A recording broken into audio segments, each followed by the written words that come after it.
Okay. So, let's have a background on what the curriculum teaches, or what is the social emotional learning goals and outcomes, or the dimensions of SEL. One is awareness.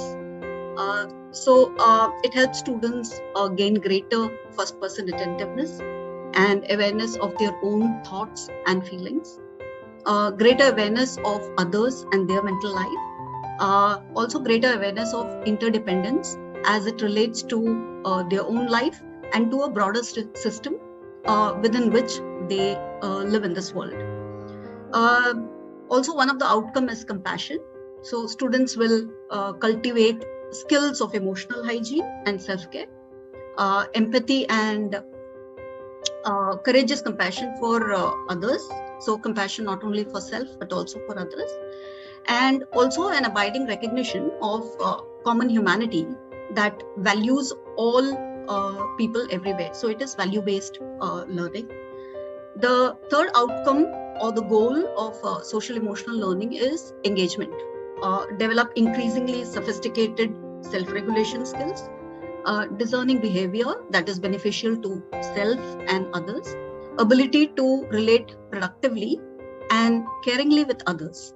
Also, ability to engage effectively and confidently on a larger community and a global level for broad social benefit. Let me also now take you to through the enduring capabilities. So we in the personal domain, what are the enduring capabilities that children will benefit with? One is attention and self-awareness. So when we're talking about attention and self-awareness, here we teach children to attend to the body and their sensations. So notice and describe sensations in the body, especially those related to stress and well-being. Then they also learn to attend to the emotions, to their emotions and feelings, which means they are able to identify one's emotion in type and intensity as they arise. So they're able to catch it as they arise. They are able to also map, attention awareness also teaches map of mind. Here, what children are taught is to categorize emotion in relation to emotional models. So they are able to, discriminate between, the potentially harmful and the potentially beneficial emotions. That is map of mind. Another thing in the personal domain that children learn is self-compassion. While we all understand compassion to others, it's also important to understand to be kind to self. So understand our feelings and emotional, but in the larger context.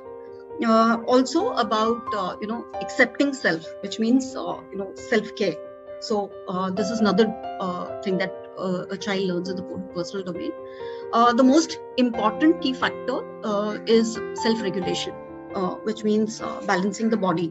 So how do you regulate the body and your nervous system, especially when activated, stressed or lacking in energy, to optimal well-being. So that's about balancing the body.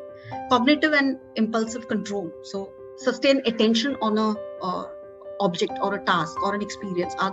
Is the child able to complete the task? Is the child able to avoid distraction?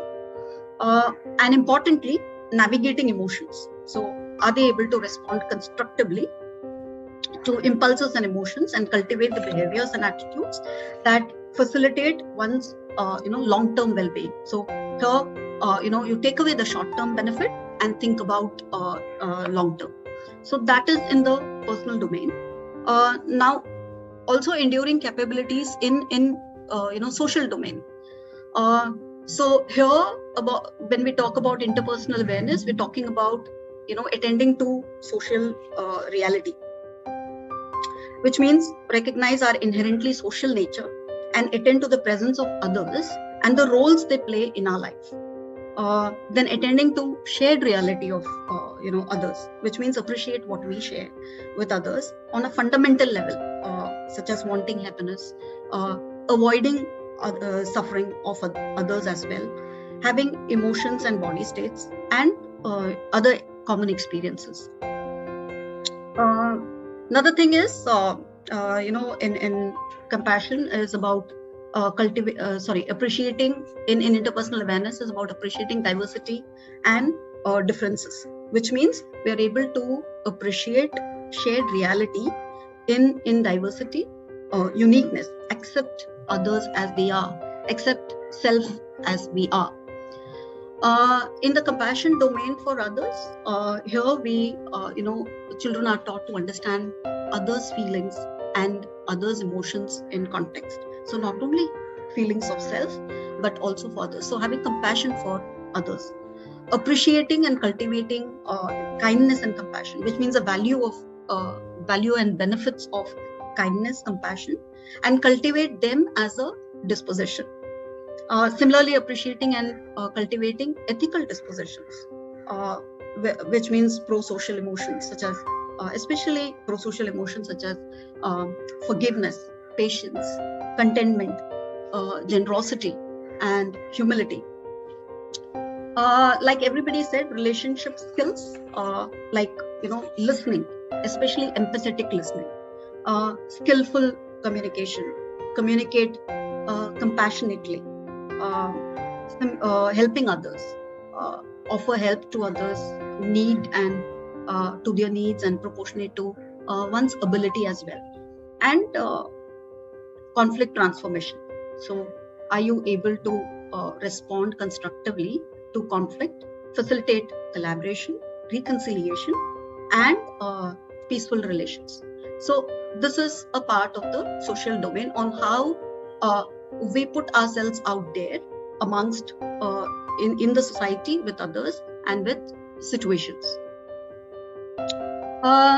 Another enduring capabilities that children build in is in the systematic domain.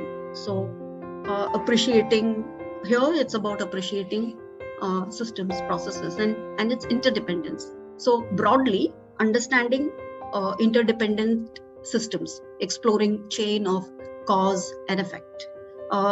Also individual within system context, which means understanding my role of self, and how I impact, affect, and how I get impacted and affected.